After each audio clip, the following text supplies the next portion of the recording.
to welcome everybody to Haven 04. As always, I'm Subject. We've got Robert, we've got Noah, and we've got a rare Day Ghost cameo. You say that every time I show up. It can't always be rare. I was just here. It's somewhat more frequently now. Well, the video that you did hasn't gone live yet. Oh, so it's like That's a true. secret. Well, I mean, it was. You ruined it. Oh, well, I thought we did that live. No, so in order. Oh, yeah, because the beginning is like 15 minutes of me making fun of how bad the opening was and how you were going to have to edit it. That's right. Yeah. So, in chronological order, this is the first time you've been on the channel in a long time. Oh, well, last time you introduced me as having not been here for like a few years, so you can't do it twice. And he was just on, and this is the other channel, but he was just on the Penguin review too, so. Well, yeah, Well, that's why we went back and forth, was because I was like, what do you mean? I show up like all the time. And then he was like, no, but that's like the other channel. I'm like, oh. Same thing. But anyway, Same diff. we're here to kick off our Decades of Horror, which, if anybody doesn't know, was Austin's idea originally. We've tweaked it a couple of times over the last couple of years. But Austin, this is your pick. So what did you pick, and why did you pick it? I picked Creature from the Black Lagoon, which is me presenting the same homework, because that's what I picked for the 50s film in the first year, too. Oh, yeah. So that's when we reviewed that, yeah. Well, it was because you were like, pick one movie to review and one to do a commentary, and I was like, oh, like let's do a commentary on Creature. I know we reviewed it that first year, but it'd be fun to do a commentary. Austin copying his own work. Well, this is like my go-to 50s horror film. I love this movie. Yeah, I can't think of it just off the top of my head that many other 50s horror movies that I've seen. This comes out the same year as Godzilla. Yep. Like the two best same year, 54. They say he's got to go Creature from the Black Lagoon. Doesn't have as much of a ring to it. No, it doesn't work as well. So I'm watching this on Vudu. I know Robert and Noah are watching this on disc. Are you watching this on streaming or? I'm watching this on Internet Archive. I have this like on Blu-ray, but it was just easier to pull out online to watch it. No, for this. But all right, I'm excited to revisit this film. I've seen this once and I didn't like it the first time, but that was mostly just burnout. I've seen like 5 of these now. So is everybody at timestamp 0? Yep. All right, I'm gonna pull up the timer because that's the one thing I forgot to do. Oh God. All right, in 3, 2. Oh wait, I'm not there yet. Oh. Robert, You just asked. so everybody was timestamp 0. I didn't say Take yes. goddamn glasses. No. We're so professional over here. To be fair, Noah and Robert didn't say anything. Yeah. Now Noah has to be like, wait. Next time John's about to start. Noah, are you at timestamp 0? I am. I have been. No, you also lost your arm. Oh yeah. Wait, but before we start though, what comes up first for you guys? Like the modern Universal logo, or just No, the classic Universal skipped that. International. Classic. Okay, Yeah. 'Cause I didn't know how it looks streaming. Yeah. Because on the Blu-ray they have the Universal 100th anniversary up front. Yeah, I just skipped over that and went to the Universal International logo. Okay, I'm there. Okay, in 3, Wait, 2, no. 1, play.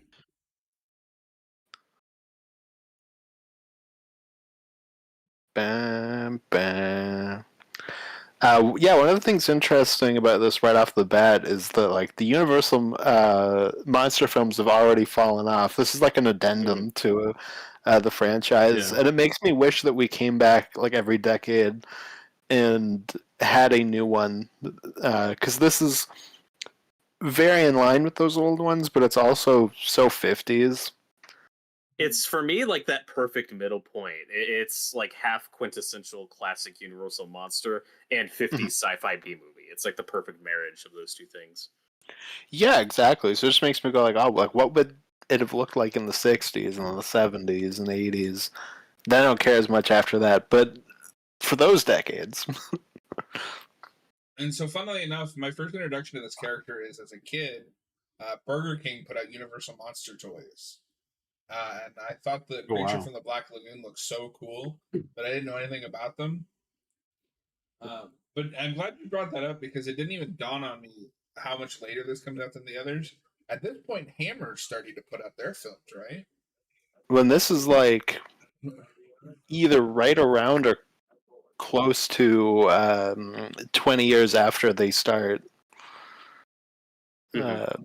Well, because I mean, Hammer may have started by this point, but then like when they start doing like the big classic monsters, Dracula's what, like 58.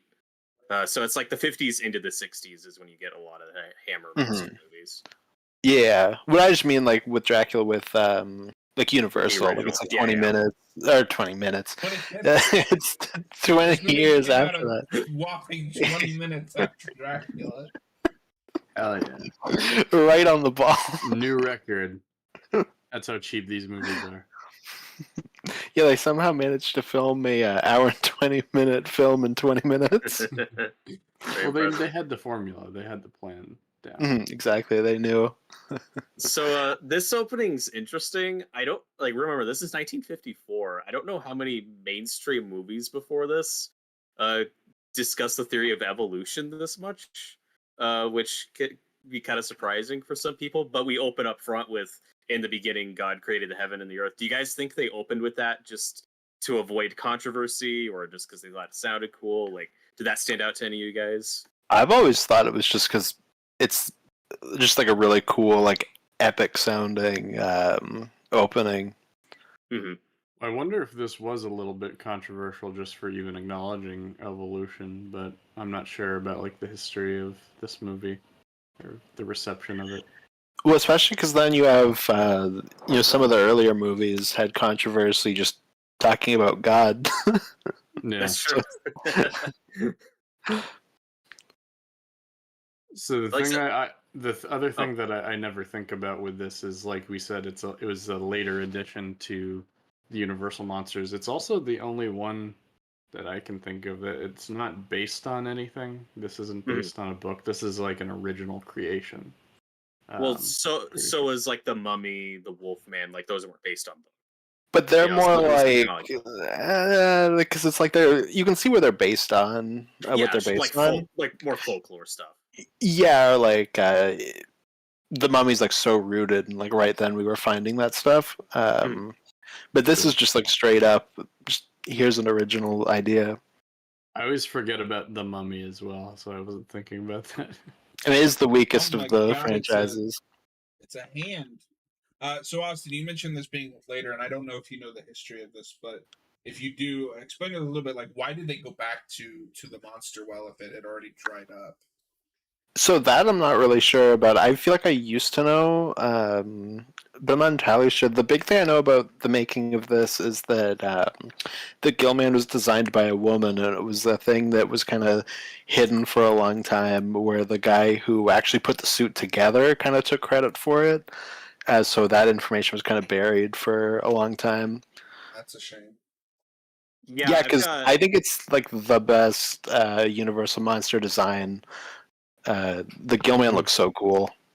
Oh yeah, he's always been my favorite monster. Yeah, I got a note on that. So Bud Westmore is like one of the big like acclaimed, studio makeup guys.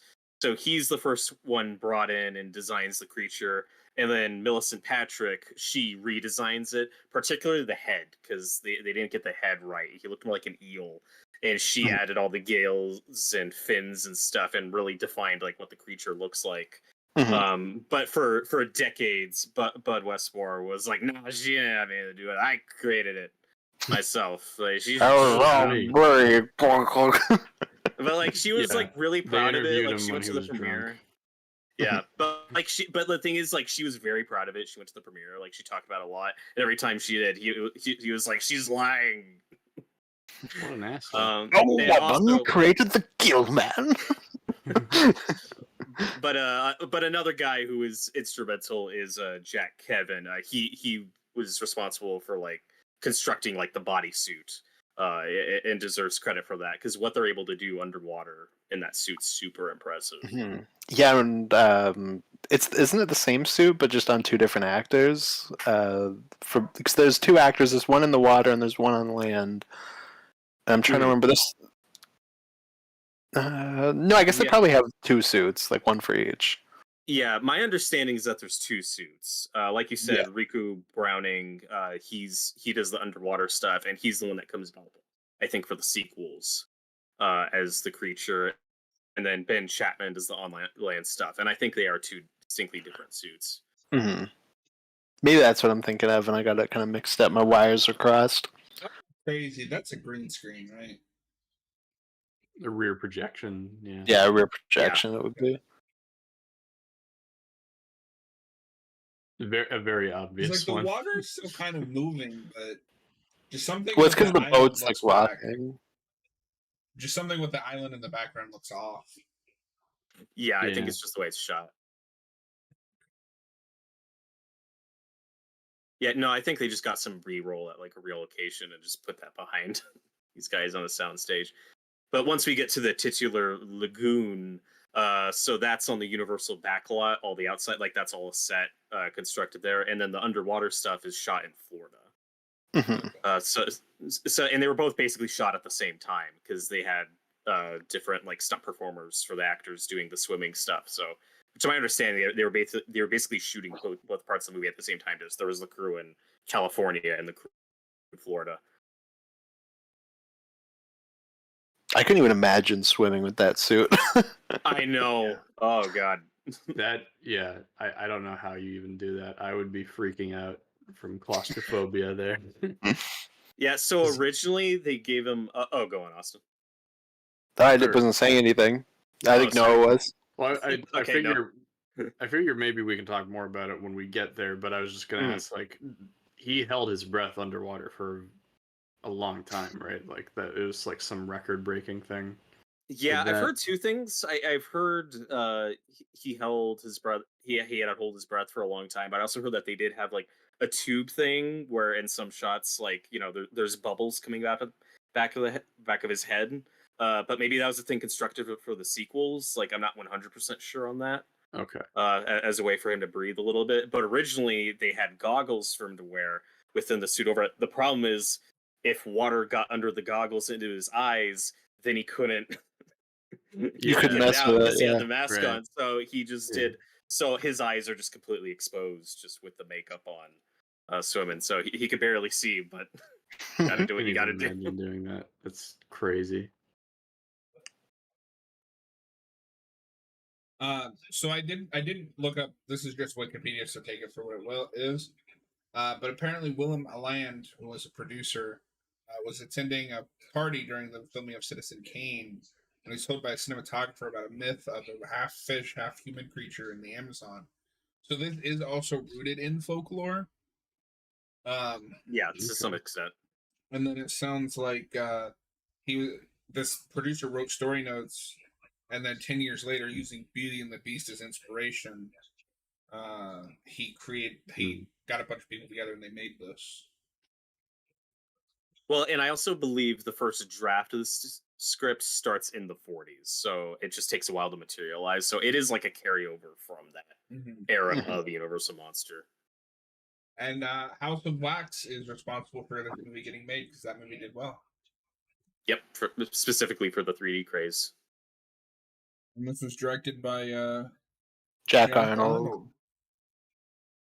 Director of The Incredible Shrinking Man, which is fantastic. I read that, I was like, that's got to be one of Austin's favorite movies. I've never seen it. I should watch it. Oh, it's good. He fights a cat. It's great. That sounds awesome, man.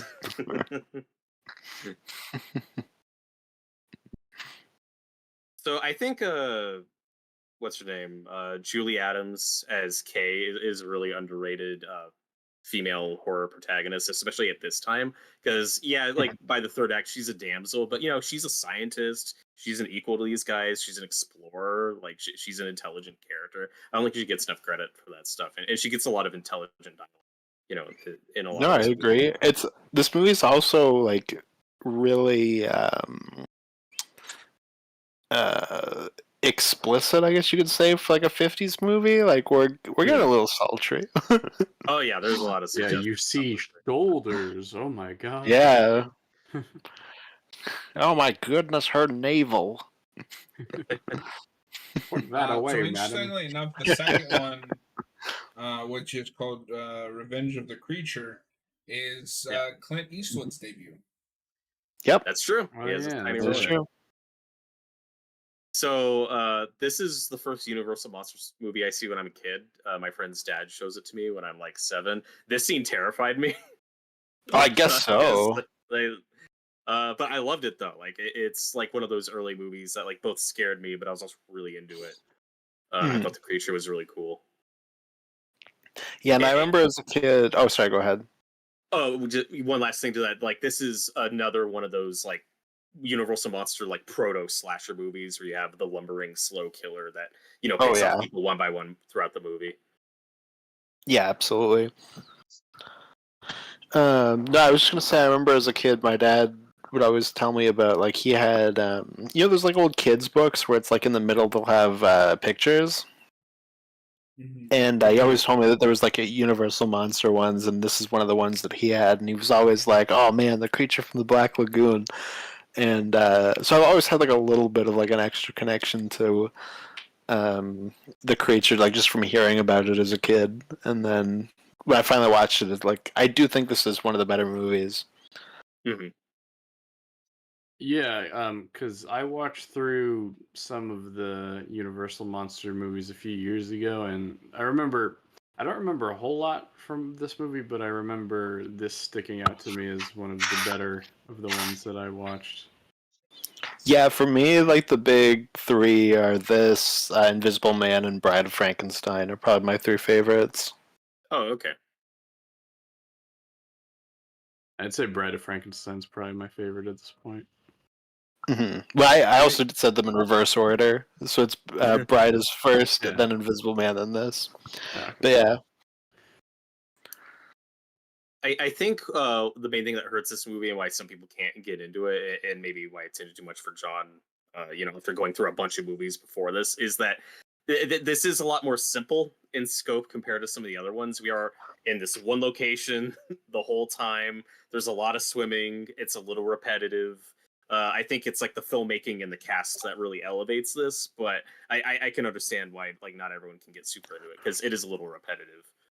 yeah, because the swimming stuff's beautiful, but it's like the opposite of Thunderball. Where I watch that, and it's like, okay, this is impressive for the time, but like, I was kind of waiting for that movie to come up, Thunderball, in comparison to this with the underwater scenes. yeah. Well, I think some of the people who worked on this worked on that. Oh, okay, cool. And I like Thunderball. I'm kind of an apologist to that movie, but the swimming scenes do go on forever. I mean, I don't dislike Thunderball. It's just that stuff kind of drags it down. Yeah. But this, I have the opposite, where it's like, oh, this is really impressive for the time, and like it's just Yeah. really like haunting and beautiful. And shooting it in 3D, they had to construct this whole new rig because the way they had to shoot 3D movies on film is you're shooting two sets of films at the same time, so that you can then splice the two film strips together to give that double Mhm. illusion.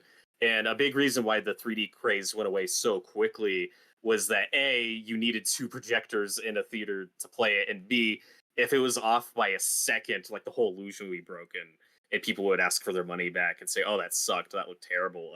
So, like, this was considered one of the impressive, like, well executed ones, like House of Wax, but it was just too complicated to keep going. It was just too difficult, doing this on film. Yeah, it's a pain in the ass. I will say this No. 4K transfer is beautiful. Yeah, it looks gorgeous. Mhm. Also, Yeah, it's a great looking movie. this might be the first one in widescreen, though I'd have to go back and watch like stuff like Abbott and Costello Meet Frankenstein. I don't remember if that was 4:3 or if we were wide by that point. And I've been slowly going through all of them, but I think I have 12 left, so I haven't hit those yet. It's interesting that this is the big one that nobody's been able to get off the ground for a remake. And James Wan will do it. Well, We got Oh. that Del Toro movie, which started as a remake. No, and that is a great Yeah. movie. I still need to see it. Yeah, and It's this really good. I definitely prefer this movie, but his one is really good. and that The Shape of Water is basically an unofficial remake of this. You know, like we Basically, loved yeah. the Gill-man when he was a kid, and it was very sad by how this movie ends, and for him wanted to kind of rectify it and make it more of a love I story. Yeah, and I mean, I will say, I think it's at the end of the day better that he got to do that as its own thing. I think that works as something better than a legit remake of this. Right. Yeah, I mean, I think it would have been fine just as a remake to this, to be honest. That's fair. I mean, he I'd also did like tweak the design, Anastasia and obviously, all but like the design would have been tweaked. Mhm. And I want to pick I've up that complained about Criteria it. on 4K. Oh yeah, that's coming out. And but yeah, this is one of the we almost got John Carpenter remake of this with I think Stan Winston doing the effects, and makes me so sad we Oh, didn't get it. that It's would have been great. that's the big one. His pitch for it is so good too. I don't know how much you know about that one, Noah, but their whole pitch was that there was like a society of creatures, and like they'd all been wiped out, but you have like the one, and so like it's kind of set within these like ancient ruins from where the society used to live, and that they discover, and it's That's like, kinda cool. and the suit they made looks so good. Yeah, that That sounds sounds really great. yeah. That sounds awesome. Yeah, John Carpenter still has like one of the sculpts, like one of the little statues made like as a reference for it in his office or something. You can Oh see it on man. camera. Yeah, they had. He was Oh, sorry, go ahead. attached to a few Mhm. cool Mhm. sounding projects that never got off the floor. Yeah, and that one gets canceled because Memoirs of an Invisible Man failed. So they were like, "Oh, well, Thanks, Chevy Chase. clearly, yeah, clearly we're not into this." No, and James Gunn almost remade this. Oh. But Peter Jackson was offered this, but he picked King Kong instead. Like, there's been a long line of like really cool remakes we could have had, and the one we're finally getting now is a James Wan remake. So Oh no. John Landis also almost remade this, but his pitch just kind of sounds like a knockoff of War of the Gargantuans. Peter Jackson would have made a cool remake of this too, I think. Yeah, I it think would so have been 4 too. hours long, but It would have been And it would have been fine. That would have been fine. Andy Serkis would have been the creature. It would have been great. Andy Serkis is so good. He'd be swimming around in his mocap suit in the mocap ball water that they have for Avatar 2. Also, this stuff too feels a little kind of racy for the time, where we have these two characters. They say they've been dating for 6 months and aren't married yet, and she doesn't really want marriage. And obviously it's not explicit, but it's like these two are already banging, right? Like, That was the word I was looking for when I said sultry earlier. Yeah, it was like it's always a little racy for 1950s. and there's also a bit of a love triangle with this other guy. They talk about more of their backstory later, but like an idea that Del Toro really leans into his Shape of Water is his read on it, and I agree with it. Is I see Mark as kind of the real antagonist of this movie, because he's the most like stereotypically masculine character who just likes to hunt and becomes the big rival for the creature. But I see him as like he's not a one-dimensional evil villain, but I do see him as kind of a bad guy. Mm-hmm. I'm trying to remember which one it is, but one of the characters in this comes back in the new comic sequel. Oh, I interesting. can't remember who it is. I'm gonna. I Yeah, think I I'm need to gonna read read it. that next since we're watching this tonight. You should. It's great. Yeah, it looks really cool. I own it. I wanted to rewatch this first, and this was the perfect excuse to rewatch it. There you go. They're also very different. Well, and this movie is obviously very inspired by stuff like The Lost World and King Kong. It's kind of an adventure movie, exploring with like ancient creatures and stuff. And then the second movie, Revenge of the Creature, like goes even it's even more King Kong, where they take him to they capture him and take him to civilization. And spoiler alert, it doesn't work out. Well, it's interesting too, like with the other Universal monster films, where they're all darkness and shadows, and this is very much just a summer horror film. They're just out in the daytime. Yeah. Exactly. Yeah. Yeah, this is very influential in stuff like Jaws. I was gonna say, yeah, this is, and so is Godzilla. So like, this was just an important year for Jaws. That's true. And then we get those underwater shots, like looking up at Kay. I mean, that's just lifted directly in Jaws in that opening with the girl. Have you seen, Robert, the Alex Ross art of that? Oh, it's gorgeous. It's beautiful. Yeah. He did like a variant cover for the new comic, right? Yeah, it's both that, and I think they also used that image for.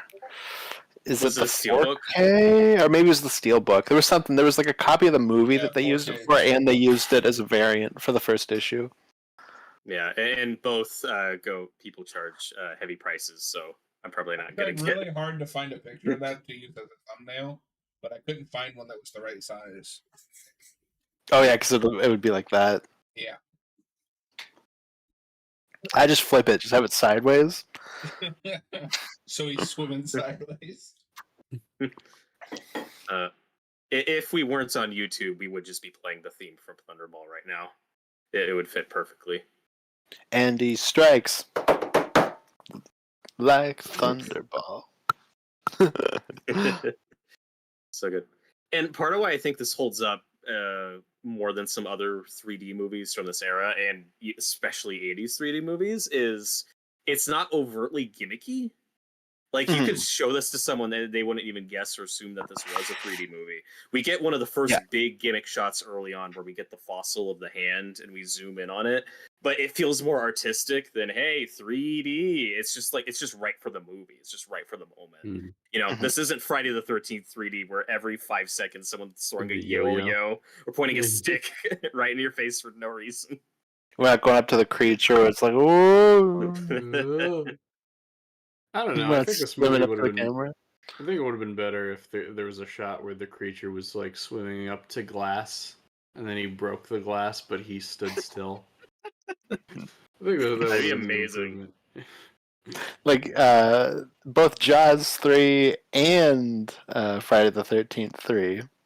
Mm-hmm. Yeah. Friday the 13th 3 also has one of the greatest 3D gimmick shots ever when he like squeezes that guy's head. And the eye pops out. Yeah. And that effect only works if you're watching it in 3D. Because if you're watching it, like, you see the string. That's why it's great. There's also no scene of someone handing the audience a blunt in this movie. Unfortunately. Be the creature, he'd be like, smoke up. Smoke up. It's voiced by Seth Rogen. Hey, smoke up. That'll be the James Bond remake. Oh, of course it will. That will probably also be in 3D, just because. No, I think James Bond doesn't have a great track record as a producer, but I'm kind of ambiguous, like ambivalent on that choice until I see who's directing it. I thought he was directing it. Is he just producing it? As far as I've heard, he is only producing it. At least Oh, I'm at least a little bit more okay with it if he's just producing it, if they get the right person. But yeah, I thought he was directing it. He's directed some movies I like personally. I just it all comes down to that script. He's the JJ of horror. That's not incorrect. Did they hire him to direct because of Aquaman? He's hey, he almost made that Trench movie. Like, that spinoff was in development. He'll just take the Trench script and go, oh, creature from the Black Lagoon. But it's the Society of the Creature people. I thought he was just producing. I thought he was directing. So I will say we're excited for that versus him doing another like Conjuring thing, because I do like James Wan at his best when he's doing not ghost haunting possession things. It's just not an exciting choice. Like if they got Robert Eggers or uh Eggers would Literally be my pick. anyone else. Except like Robert they're Eggers would probably be my But number Austin, one what if they choice got for. Jordan Peele? I mean, it wouldn't be boring. No, but it'd still be bad. well, No. I like Jordan Peele's movies. Yeah. But if they got like Mike Flanagan, someone like that, then I'd be excited. Yeah. James Oh, Wan. so good. I didn't Like, want to go yeah, to Flanagan because I feel like I pick him for everything, just like give him everything. But he's great. because he's great. Yeah, but I mean, for something like this, I think I would rather give it to Eggers. Well, he See, did and I- really weird. Yeah, I was gonna say I can't see Eggers for this. I mean, I can if see you- Eggers for most Universal monster things. Well, but it would be maybe like more... the Lighthouse, but with the Gill-man is what I'm picturing. And it I would be don't think interesting. there's anything Robert wrong with that Pattinson pitch. jerking off to the Gill-man's pussy. I mean, when you say that, now I kind of want it. But Well, my number one pick for him would, I guess, be Frankenstein, since he's already doing a vampire movie with Nosferatu, so he can't do Dracula. yeah, no, because Nosferatu just is Dracula. Yeah. That's correct. As curious as I am about the Del Toro Frankenstein, I would be much more excited if it was like an Eggers Frankenstein movie. Oh, I'm so excited for that Del Toro Frankenstein. I mean, I'm more just excited, for- honestly, for that Maggie Gyllenhaal Bride movie, just because I have no idea what that'll look like. With There Del hasn't- Toro, I'm like, Yeah. I kind of already have an idea of what that movie will look like. Yeah. I'm sure it'll be good, but that Bride one, I'm like, what is this even going to be? Hopefully, it And that's a doesn't disappoint. character we just never bring back or do anything cool with. So, it's interesting. The Bride? Yeah. Yeah, Bring her back. I mean, you get just in general. the Gyllenhaal movie. That's what we're talking about. Yeah, I know, but you said we never bring her back, but we haven't really done like a straight Frankenstein adaptation since the 90s that I could think of. That's not true. You forgot the hit film I, Frankenstein? And Victor fucking Frankenstein. Yeah, we get a lot of Frankenstein movies. Well, but the Victor Frankenstein, isn't that just about him and his assistant? Is the monster even in that? I think Yeah. there's monsters, but I haven't seen it. But there's also been like TV movies. Well, that's why I added on in there that I know of, because But anyways, even if it Right. was since the 90s, Bride of Frankenstein still came out in the 30s. That's correct. well, but I mean, I'm sure because she's in the 90s movie. She is briefly, yeah. Yeah, Robert And was just she- saying, like, I'm surprised we haven't really done more stuff with her, because that Yeah. image is super iconic as well. Yeah, and Um, she's barely in that movie. She's only at the end. Yeah, she's wonderful. That actress is great. And she's But, technically in Young Frankenstein. For Yep. a second. That's true. She should have been in Van Helsing. She could have been Angelina Jolie, like she would have been in the Dark Universe. True. But But, here we are at the iconic swimming scene.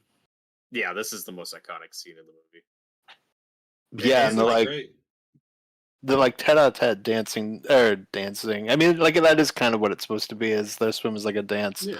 but it's so beautiful.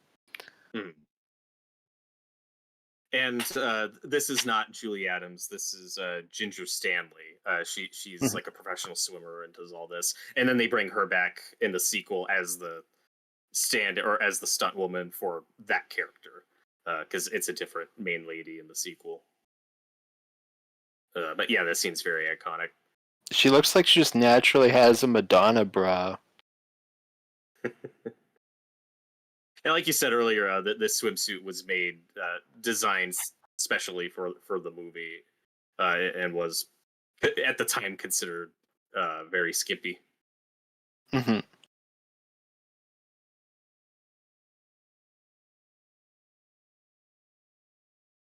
I like what the score's doing here. Mm-hmm. Yeah, this Yeah, movie's got a great score. I think a lot of it does. My biggest problem with the score is the creature's main theme gets repeated 100,000 times.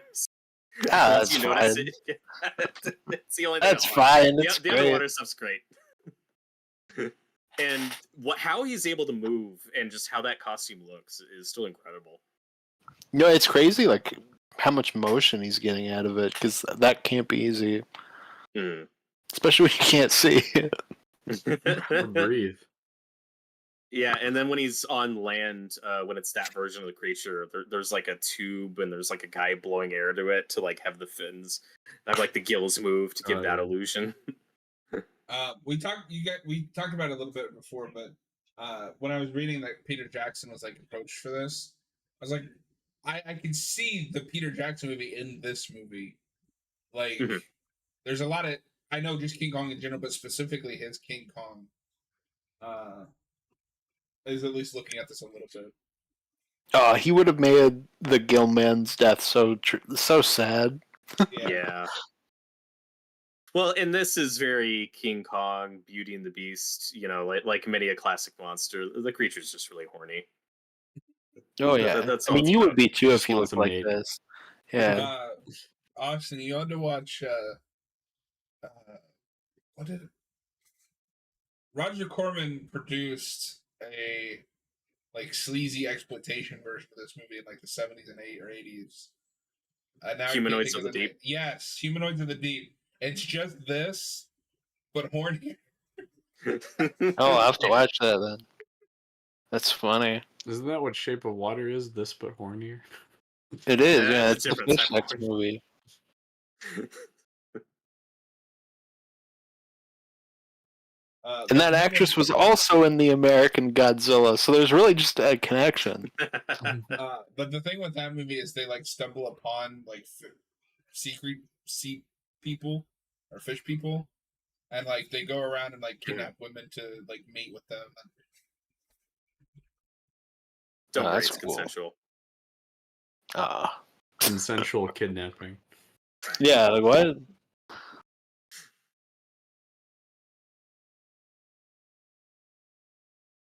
Yeah, I'm getting a lot more Jaws vibes on this viewing. Yeah, I'm seeing a lot of stuff that I like in other movies that I like in this. Makes me want to Yeah, watch you Peter can tell Jackson's this movie's King Kong. very. I mean, it's great. Yeah. You can tell that like a lot of creators really like this movie. Mhm.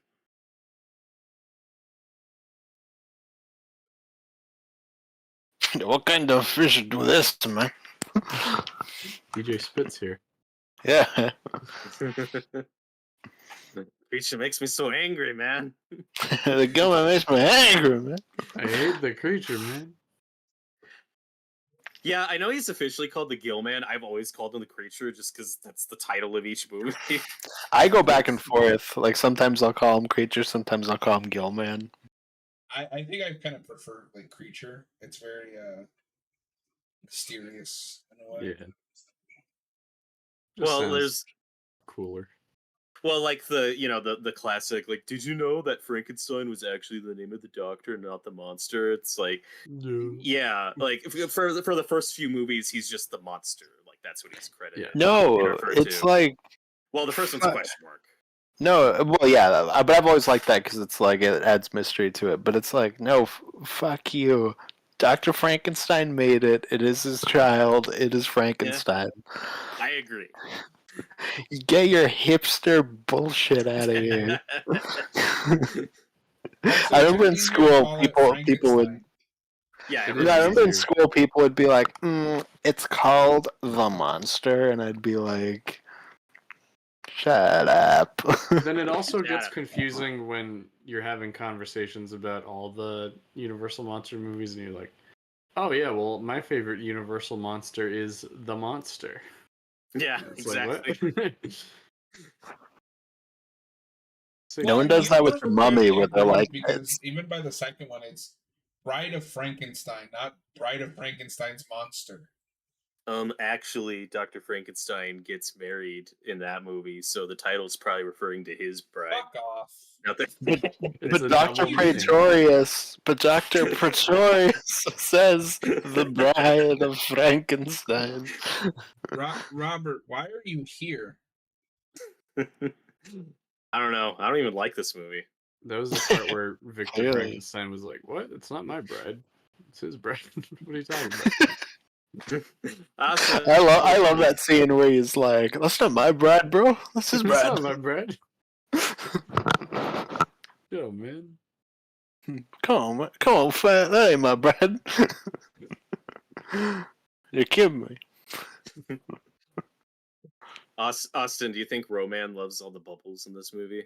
He would, because his bubble machine's fucking broken, and he's like, "Give me them bubbles." I love Roman. I want to see Roman fight the creature from the Black Lagoon. I would love that. He would just give up and go back into his cave. And then the creature would go back into his lagoon, and then they'd fight again later.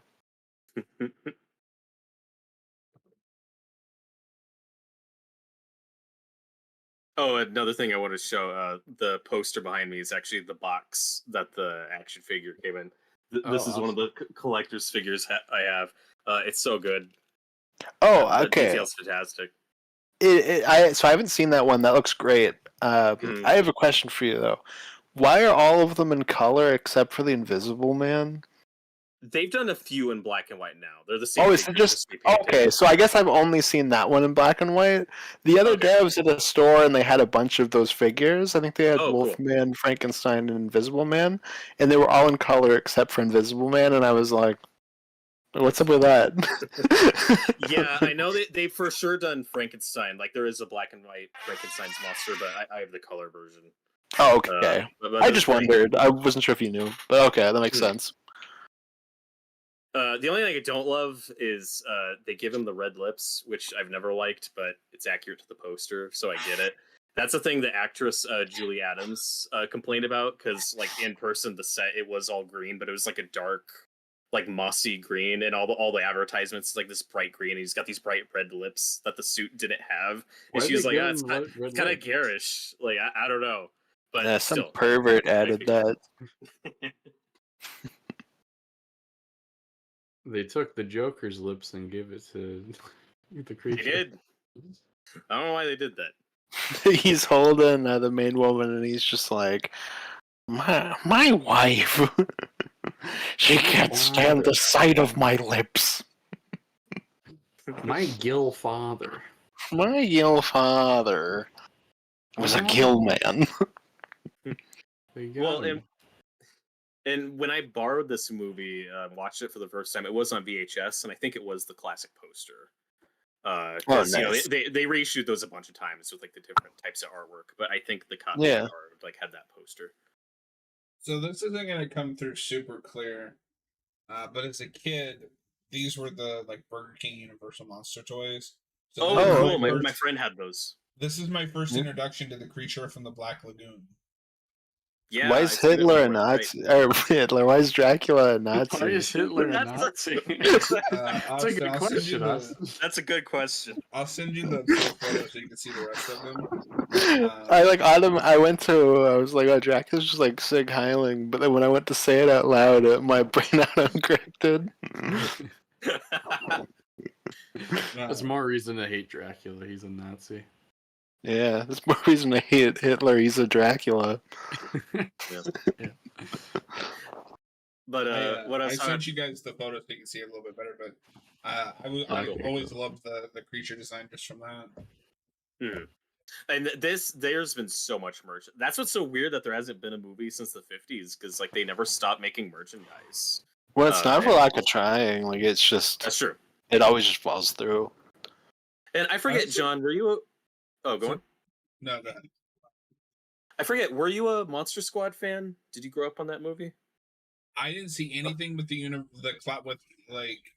so I didn't see Monster Squad until maybe 6-7 months ago, and I didn't see any of anything Universal until like last year. Yeah, because that's not a Universal movie, but it's obviously riffing on all the Universal monsters. It's a big Monster Mash movie, so that has the Gill-man, but like they had to make him look very different. Mhm. And So I did like that movie. Like I need to watch it again, but And Wolfman's got nards. that's true. no, and even like okay, so I guess I lied. The first because I did see obviously Van Helsing, which is also throwing back Mhm. to Universal. So that's kind of my first exposure to When the anything creatures, like looking the at that. creature and the mummy, I guess, and the Invisible Man are the only ones not in it. So I guess that it Mhm. isn't all of them. That's true. Maybe in the sequels first we would have mummy gotten I see those. is the Fraser one, Mhm. which is the best That's mummy true. movie. Well, in the Brendan Fraser mummy, the sequels were supposed to be that guy fighting different Universal monster films. I feel like, That may have been better. and I Yeah. feel like that doesn't really make sense, except for the creature would have worked. Mhm. But like, I don't know how. I mean, I guess Dracula you could do, but like, I don't know how Frankenstein would have worked. Same with the Wolfman Well, and with Invisible Man.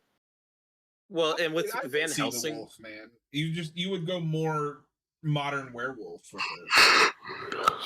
mhm. Yeah, but it's just like you'd only have one. Like there isn't like the like enemies you could really have. Like, That's it's a true. lot I see what harder you're to do saying. that kind of like Indiana Jones action film. You Yeah, definitely I Well, do I see it would what with just you're this assume because you'd do it's got something the like Van more. Helsing, but with Rick O'Connell. Yeah, this you just have like another group of adventurers that are like Yeah. the enemies you're fighting, and then you have like the creature. Well, and the creature is an easy one where you could just make it a bunch of them, right? Like it doesn't have to be just one. Yeah, I guess that's true too. And you can do that with werewolves, like there just be a bunch of Wolfman. Mhm. And with Van Helsing, though, it makes again they may have gotten to more monsters if they made sequels, but it makes sense that they did Frankenstein, Dracula, and Wolfman in that one because those are the ones that interact or cross over more in the old Universal monster movies. Like the first crossover was Frankenstein meets the Wolfman, so it makes sense that those were the ones they picked for that movie. Yeah, then this happens too late to be in any of the crossovers. Mm. And the Mummy never crossovers with those either. Like there's the True, I wasn't four thinking Mummy about that. movies in the 40s, but those are all That's because standalone no one movies, they likes the don't cross over. mummy. That's true. Yeah, they didn't get that right until the 90s. That's not true. The Hammer one is pretty good. I still need to see it. The Universal one's fine. It's just it's the I weakest of liked it. them. Yeah, I Yeah, actually like it's that movie. okay. it's not a bad movie. It's just that it's the weakest of them. I saw that movie in theaters too, and even then I was still kind of bored. That's okay. Boris Karloff was too. He was drinking booze in the suit. Oh, makes sense. It is interesting that just even with the time gap, they still lump this in with the like Universal Monsters brand. Well, I mean, it just speaks to how iconic of a character Hmm. the creature became. Hey, look, now it's a anti-smoking PSA. Yeah, He's you gonna shed bitch. a single tear.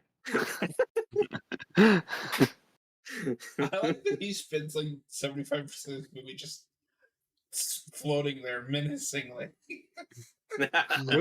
He's just floating there menacingly.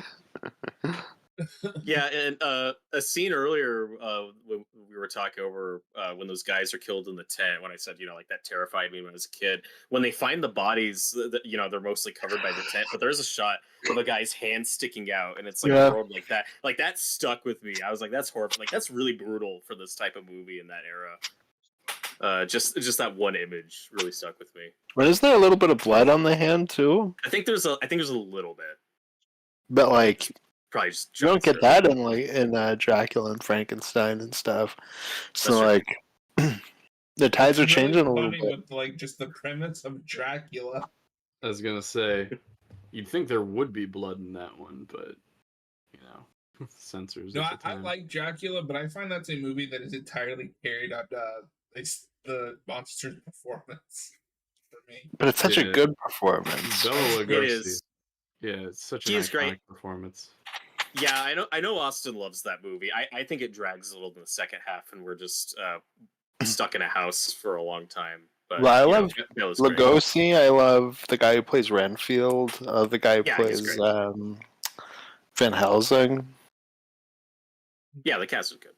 Yeah. I like that movie, but I think at this point I do prefer the first Hammer Dracula. Maybe I do too. I don't know. I'd have to watch it again. Even though Yeah, I have the Bela same Lugosi thing. is wonderful. And I like the Coppola movie too. I was gonna say that's maybe my favorite Dracula. I do not like that movie. That's my favorite. Yeah. That's so weird because that's got so many of your sensibilities, John. I think it's great. It's great, yeah. It's visually stunning. Gary Oldman has testicle hair. Yeah, it's perfect. Now It watch. has one of the I will greatest- say I did like it based on my last reading, but like we'll watch it for a commentary. Be like, I don't know what I was talking about. This is great. Yeah. Yeah. That movie also has one of the greatest scenes, behind the scenes moments with Coppola and Gary Oldman. Remember when that was controversial? It's Where like, he's oh my like, god. where he's like directing the scene poorly, and then Gary Oldman's like, "No, I'm just waiting for Keanu." I'm just waiting for Keanu. And then Keanu's he's- not doing anything. And then he storms off set, and then an assistant has to carry his cape. Such a good clip. Issues on a Coppola set? No. No. Yeah, that that hasn't can't changed be. at all.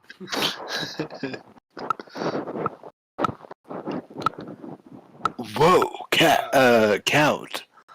Your castle is frightening. Whoa. Noah, if we get some time this month, we should try to do Branov's Frankenstein. Okay, I was yeah. gonna say Coppola's Dracula. And Coppola's Dracula. That would be a cool double feature. I mean, if you want to, we can It do would, that. yeah. Yeah, I still need to see Branagh's Frankenstein. I'm down. I I've not have seen it either. Frankenstein on 4K, and I haven't even like put it in my player yet. Yeah, And I have Coppola's Dracula on 4K. because I love that I'll buy original. that movie on 4K if I can get a decent deal on it, so we can watch them. I love that original Frankenstein book, and I know it's supposed to be a more accurate adaptation, but I've also I'm heard almost it's scared not to watch completely. that again because I really liked that movie. Yeah, you think you'll like it less now? I'm worried I might.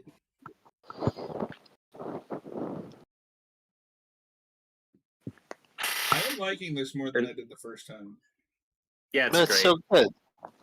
I don't know if I would put it in my top, maybe my top 5. Yeah, I mean, it's just a vibe, like personal taste thing. I'd still say I like Yeah. the first Frankenstein more than I like this.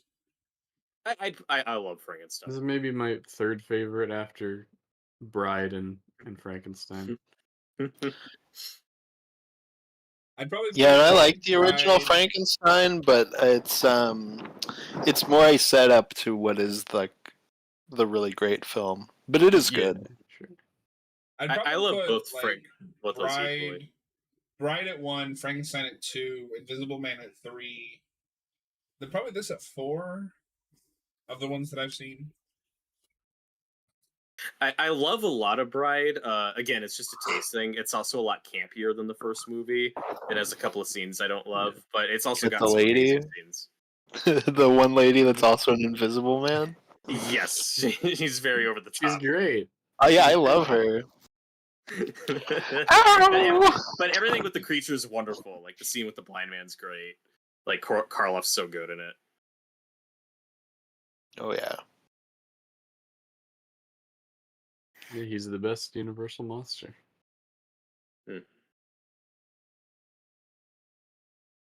And I think Son of Frankenstein is a step down from the first two, but there's still a lot of good stuff in it. Yeah, and I like Son of Frankenstein over the first one.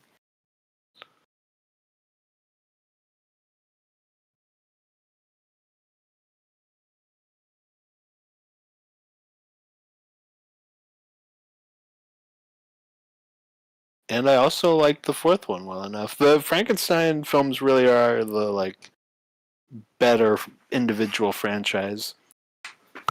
That's probably true. I'm not a big fan of House of Frankenstein or the Yeah, and I fourth haven't one, gotten Ghost to. of Frankenstein.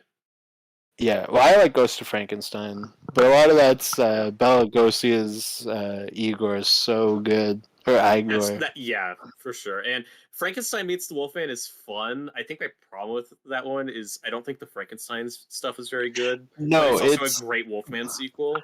So exactly, but the Frankenstein stuff doesn't work because they cut all of it. that's correct. Yeah, because Bela Lugosi gets to play the creature in that one, and he's talking throughout it, and then they just cut out all his dialogue.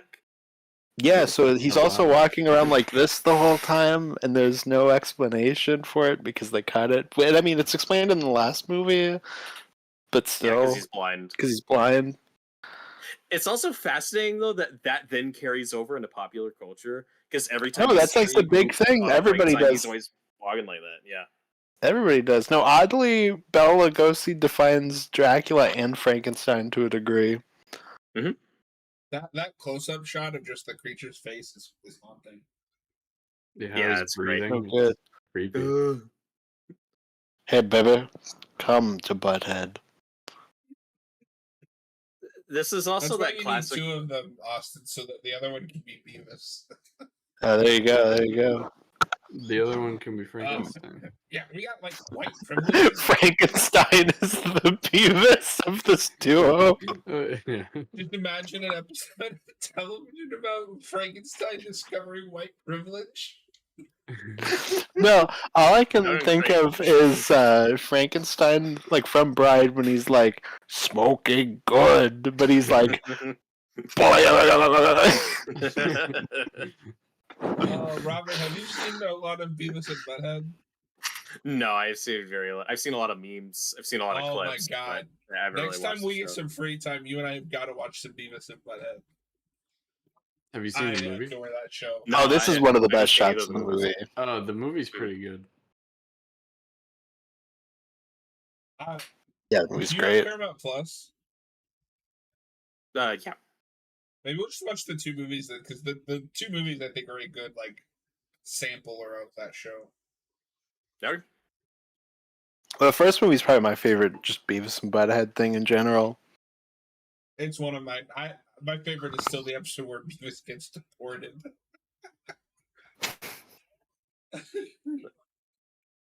Another thing I like about this movie is it does that classic trope of like these people are trespassing on the creature's domain. They're going somewhere they shouldn't be.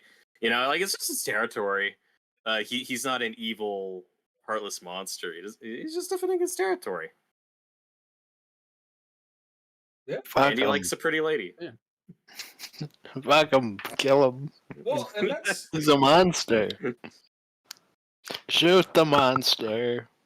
definitely kind of a trend with a lot of these. Like you obviously have exceptions like Dracula and the Mummy, but like the Wolfman, The Dracula's like the one exception. Yeah, maybe the Mummy, like kind of, but like the other ones are all Wolfman, tragic Yeah, monsters. all of them are tragic. Yeah. The Invisible Man kind of sucks as a person. Oh, yeah. No, but he's still funny really though, funny. so it But doesn't isn't the matter. idea with the Invisible Man that he's corrupted by the like serum that makes him invisible or something? Yeah, it's making him crazy. So like, there is still a tragic I element guess. to him. God. Yeah, that's what I Yeah, said. that It's one of the shot's so best good. shots. No, that's super creepy. I love that.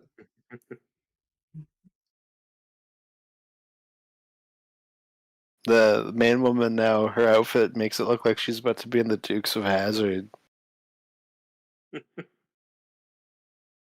That should have crossed over with this.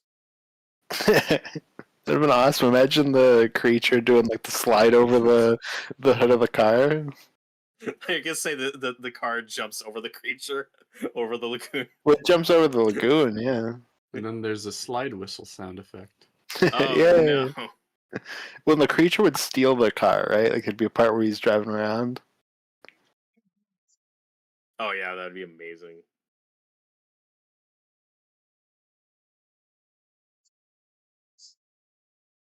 Imagine the creature from the Black Lagoon driving around the Amazon in a Confederate flag car.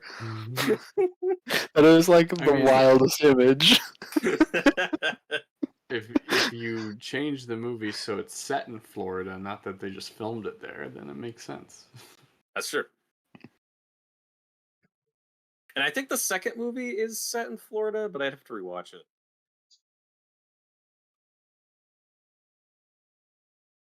I guess that I should watch the second movie at some point. I know that they did it on MST3K once. Yeah, it's one of those, like, it's just a rush sequel. You know, it comes out just a year later. It's like if they spent more time with it, it would have been a lot better. But I remember it being fine. The third act's got the best stuff. Yeah. That's what I've heard. That's your like T-Rex in San Francisco sequence. Mm. Yeah, and again, it's very King Kong. You know. Yeah, capturing fuck up that light creature. Get him. Yeah, fuck up that chair. Ah, this poor guy. No, fuck him up. Oh, Oh no! Whoa. No! He just Get her! so. Did anybody else notice when they threw the fire out of his head, like changed? Yeah. It's like in And- Nightmare on Elm Street when Freddy becomes really fat all of a sudden when he's on fire. And unsurprisingly, that actor got some scars from doing that. The fire stunts in this were not the safest. They're like, yeah, it's fine. You can burn rubber on him. He jumped in the water. He's fine. And like so, this smart guy gets very Ahab as the movie goes on. He's like, I just want to kill that creature. Cut off When that guy's he- face. I'm trying to remember. He might be the one that's in the comic. I wouldn't think it would be Mark because spoiler alert, Mark dies. No, that's right. I was Unless trying to they recover. remember. Let's see. So David is the main love interest. So David's the other guy who's the more sensitive one. You know what else I'm seeing a lot of in this movie? Like I'm sure it's an influence. Anaconda. Oh sure. Yeah, Anaconda was an influence on this. Yeah. That is Yeah, a that really movie was creative super ahead of movie. its time. Yeah, no one talks about Roger Ebert did. He said Anaconda was a very creative movie. it. That's great. Yeah. He likes it more than The Thing. And Hellraiser. Oh. Austin, are you gonna come on when we do the Hellraiser and Hellraiser double feature? Oh yeah, Hellraiser and Hellraiser. Impossibly, I don't know. It'll be in like a month or two. Yeah, I think I told you, but we're after October's over, we're gonna do a bunch of original and remake commentaries.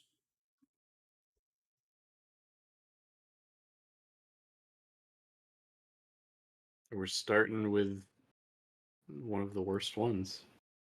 I thought that was your What? favorite movie. Oh yeah. No, I forgot. I was like, wait a minute. What do you mean? It's the we're starting with Nightmare on Elm Street. Oh, Yes. I One of the just worst looked it up. remakes. Robert, the returning character is Dr. Edwin Thomas. Oh, cool. I think that's the guy who got his face cut up. Yes, That's interesting. Because he does survive, but that's last we right. see him, Yeah, he still looks messed up. yeah, and But he is like the kind of cat. I think what threw me off is he's like the Captain Ahabby type person, where he's like trying to find the creature. Okay, yeah, I see that. Yeah, because when I said Ahab, I was more talking about like the bloodlust with Mark, where he's got that hunter background, where he just wants to kill it, but the other doctors like really wants to find it and get it for science. Mhm. But this is the scene where they're like, okay, screw it, we're going, and now the creature has blocked our path. It is like, no, you can't get out of here. This is personal now. He's like that woman. She will be mine.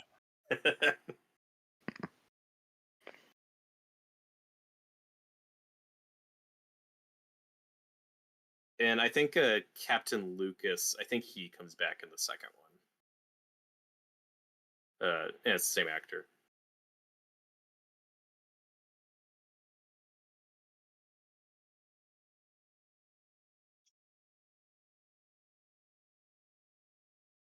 This one, the creature says, "What you don't understand is I'm not locked in here with you. You're locked in here with me." That's his first line in the movie. After he I burns thought his someone with only grease. line in this was "die." Gar. Gar!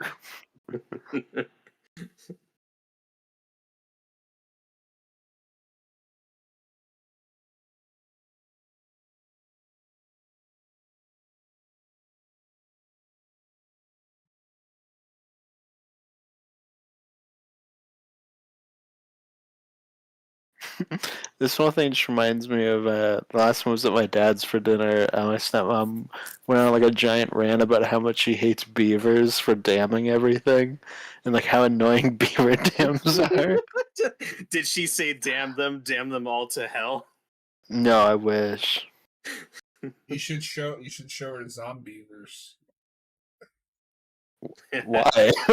It's so much worse.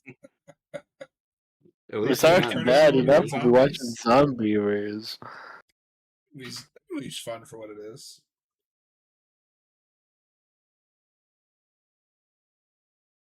Oh, another thing that I think was kind of a myth that went around a while for this movie was that Ted White, who plays Jason Voorhees in the fourth Friday the 13th movie, the final chapter at the time, That he was one of the guys, but he's not.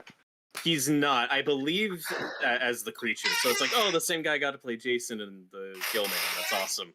I believe he's one of the stunt guys as the creature in the second one, but he's uncredited. So it's still kind of blurry, but I believe that's the case. So he's not in this movie, but I think in the second one, he's one of the stunt creature actors. With a lot of old like facts and stuff, it's just hard to tell when people are uncredited. Just depends on the source. Yeah, no, it No, does say exactly. Revenge of the Creature. He was an uncredited stuntman. He's also a stuntman on Escape from New York. Oh, cool. Hey. It's the Invisible Man. Oh my god, Annie could be a mummy. This is a crossover. Just a couple of dudes. Yeah, it's supposed to become a gay porn. Yeah, everyone talks about Kay's Skippy outfit, but it's also just a couple of dudes in trunks for like 90% of this movie. Playing grab ass, yeah. The creature's not wearing anything. He's the first naked Universal monster. I guess also that's like true. that. No, fuck you. It's the Invisible Man. No, because Oh, he puts yeah. on clothes sometimes. The creature never puts on clothes. But a lot He of does in times the he third one. doesn't put on clothes. Yeah, but that Invisible doesn't Man. count. That's in the third one. In the first two, he never wears clothes. But the Invisible Man is the first one that strips on camera. That's true. That's While true. laughing, too. And then the Invisible Man stripped, laughing while he does it.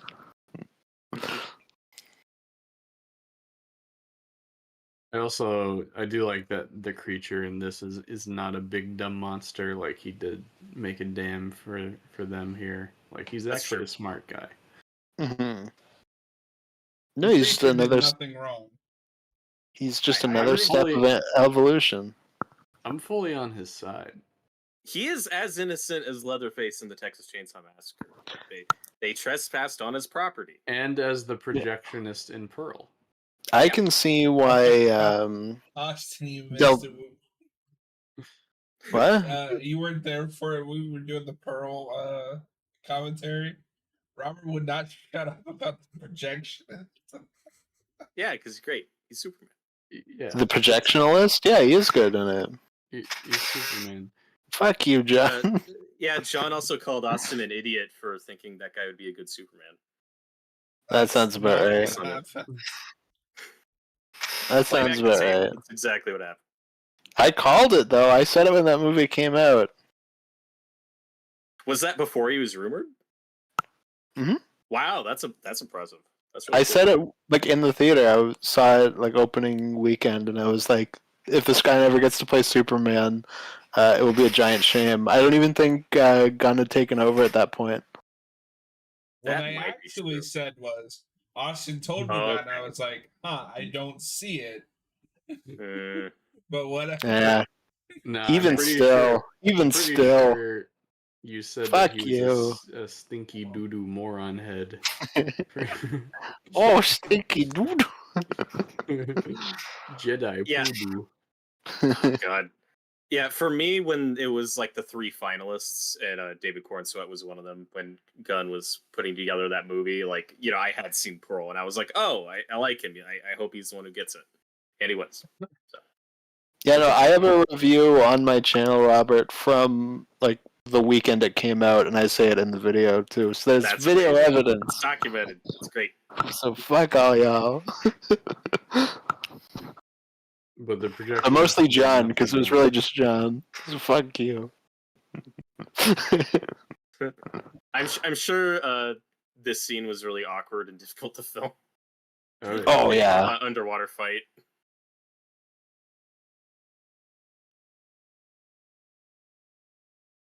It's like, I can't see anything.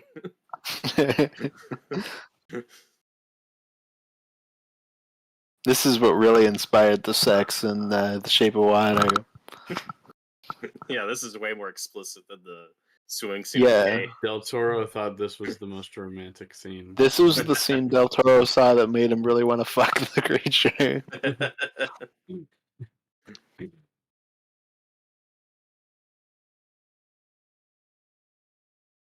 And them shooting their loads into him with their guns. They're giant phallic objects. Piercing his naked flesh. Mark isn't looking too Oh no. No, I think he's fucked. good.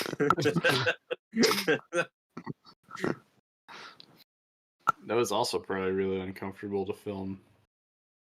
Yep.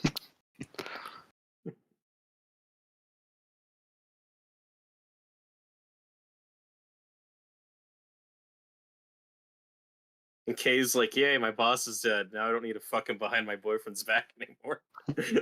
Yay. She was having a hard time deciding. The creature made her choice. It's really a love square, not a love triangle. Exactly. Because you can't forget about the creature. When the creature would have like a like enclosed one where it like would pop out. But, oh. I was like, what are you talking about?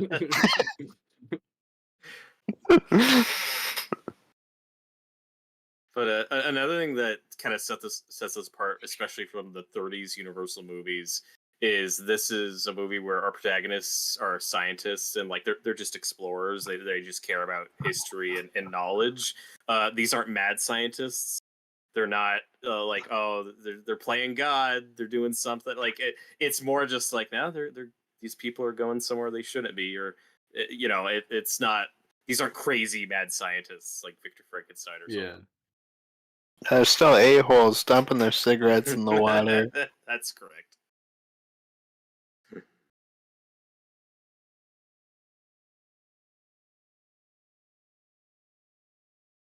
Kind of in line with the movies of the time too, because there were a lot more sci-fi movies with scientists as the main characters.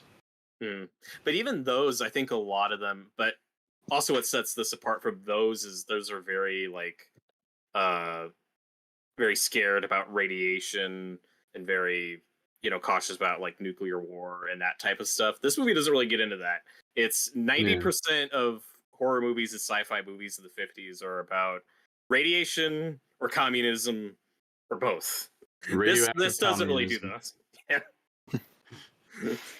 Yeah. This is my favorite unintentionally hilarious scene. This guy can't scream. Oh, poor guy. The creature's just reaching at his crotch while he's moaning. God, this movie's so horny. It's so horny. Mm.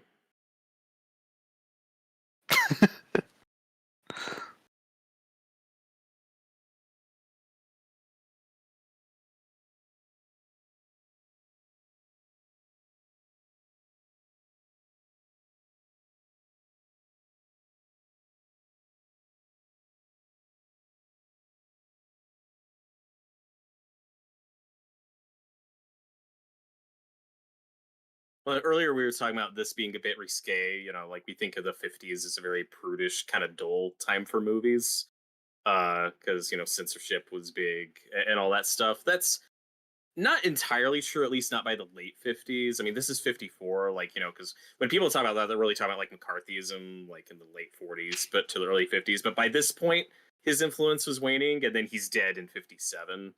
Uh, but and even then, like horror was always the exception. Like so, including this, like horror movies were still in the 50s, kind of pushing boundaries or doing stuff that other like mainstream genre movies weren't doing.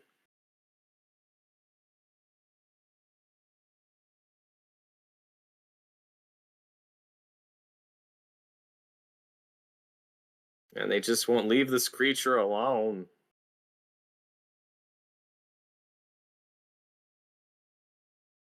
They should make like a survival horror game of Creature from the Black Lagoon that's like Alien Isolation. Oh, that would be really cool. It would be everyone's favorite underwater levels from every video game as the whole game. Yeah, Where you can just shoot white mist at him. exactly. That's what exactly what made me think about it. I thought I liked the flamethrower.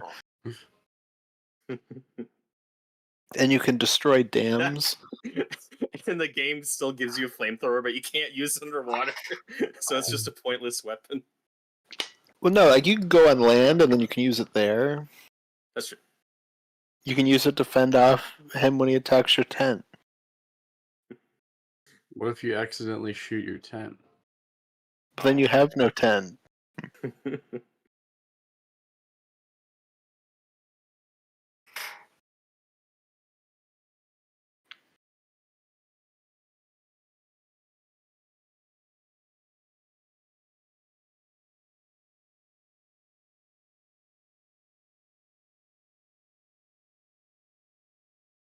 Creature's like, I need to go back home and rethink my plan. I I go, rethink my life.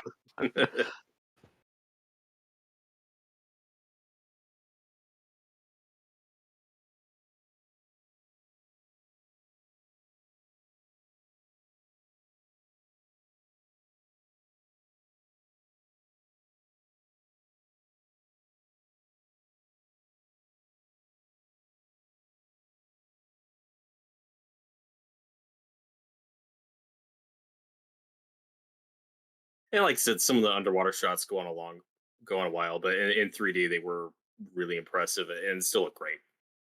Yeah, I don't know. It's never bothered me. I don't think they go on long enough to be boring. Yeah, like I said, the 3D craze didn't last, but like everyone, even Hitchcock got in on it with Dial M for Murder. That was a 3D movie, Oh, yeah. but that was at the tail end of it, so like it was mostly shown in 2D anyway. It's weird because that's a super low key, just normal Hitchcock movie, but it's in 3D and it's well shot because it's Hitchcock. But it's just a very low key thriller, like set in one location for most of it. Still need to watch that. It's strange though how the 3D trend comes and goes, and it's been around for like 10 years now. Like, no, there are still 3D showings. It's not like raved about anymore, but even today when I went to the theater, there were still showings of like other movies in 3D. Yeah, but I mean, I would say at this point, it's more of a niche. Like, it's not, we're not making 3D TVs anymore. We're not making 3D Blu-ray players. Yeah, COVID really killed that here. It was still like in 2019 harder to see things in 2D, but it'll come back though. It always comes in Well, 30 years because the 50s, 80s. yeah, and then Avatar in 2009. Really, Yeah, exactly. The 2000s, But 2010s. the difference now though, and why it's kind of lingered, depending on where you live, but why in some areas it hasn't gone away yet, is just because unlike 30 years ago, it's just a lot cheap. Like everything's using digital projectors now. So it's just like everything is just digitally post converted to 3D. This isn't as rigorous of a Right. process as it was 30 years ago. So like Despicable Me 4, that's 3D because it's like I just press a button, it's 3D now, and just screen it on a digital projector. It's not a pain in the ass to Well, show it even that way. IMAX is like that. I watched a really interesting video about how like most IMAX films aren't even really IMAX, Yeah, and they're that's just true. like a way to nickel and dime you. Mm. And it was That's the other factor is 3D tickets are still more expensive, so they still use it just to get more money that way. yep. For barely any difference, because a lot of post-converted 3D movies don't look good at all. That is true. But you can't even tell for like any of them. Yeah. I saw Usually animated movies look fine. Like those yeah. are easier to post convert to 3D. Like the Despicable Me stuff. Back in when it was re-released in 3D, I saw The Phantom Menace in theaters. As did I, and it And looked I did terrible. too. It was a ripoff. Yeah, it was.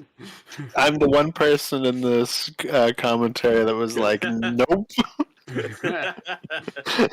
Yeah, but back then I was like, oh, they're gonna do the other movies in 3D. That's exactly what I said, but I was like, I'll see them when they come out. I You're love this. smarter. I love the set. This little cave so That's cool. great. that the creature lives in.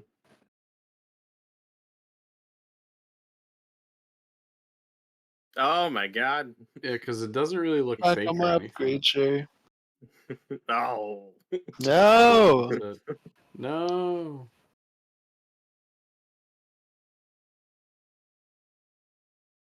No, he's doing the Frankenstein walk. Yeah. yeah. No, I'm gonna go for a swim. He's like, All fuck this, you guys, I'm out of here. Austin. All this scene is missing is a bunch of midget creatures come out to guide him into the water for Yes. burial. He's It's spitting up beautiful. black goo. He's spitting out the Black Lagoon. The Black Lagoon. Lagoo. Don't shoot him. So No. when my friend his dad who's really into horror movies showed this to him when he was like 4 years old because he was like, hey, he might be fine, this might be a good one to start with. And at the end my friend was just devastated, like he was crying, and his dad was like, oh no, I Aw. traumatized him, like this was too scary. But then you quickly realize, my friend, remember he's 4, he was just sad that the creature died. Yeah, That's Yeah. what devastated that's him. the sad part. So his dad like pulled out the VHS tape of the second one and just showed it to him. He was like, no, see, he comes back. And then it He's ends in the alive." same shot. It does. He didn't show it to me. He just showed him the box. It was Oh, like, he's okay. alive. Oh, it's He's like, look, okay. no, he came back, and then you Same get to the end of the movie, just Then just tears. he pulls Oh, out the so third movie, and he's like, I don't really want shit, but look, they made a third one. Well, that was Creature from the Black Lagoon. It was. Yeah. So this viewing was better for you? It was. I still give it a 3.5 on Letterboxd, but it's a more positive 3.5. Whereas like, it's fine. Let's give it a 3.5. It was fine. But no, I'd watch this again. I'm excited to read the comic. Yeah, me too. Thanks for picking this, Austin. I'm glad you made me watch this again. Yeah, it's great. I love this movie, and I hope you guys enjoy the comic. Yeah, we'll have we'll Robert review and I that. talking about reviewing it soon. Should probably do Dracula first. Yeah, we'll start with Dracula. We've been talking about Dracula for a bit. Also a great book. No, I mean all 3 of their the Skybound Universal Monster books are great. I can't wait to see what they do next. Frankenstein. Is Frankenstein finished yet? No, issue No. 2 just came out last week. Oh, okay.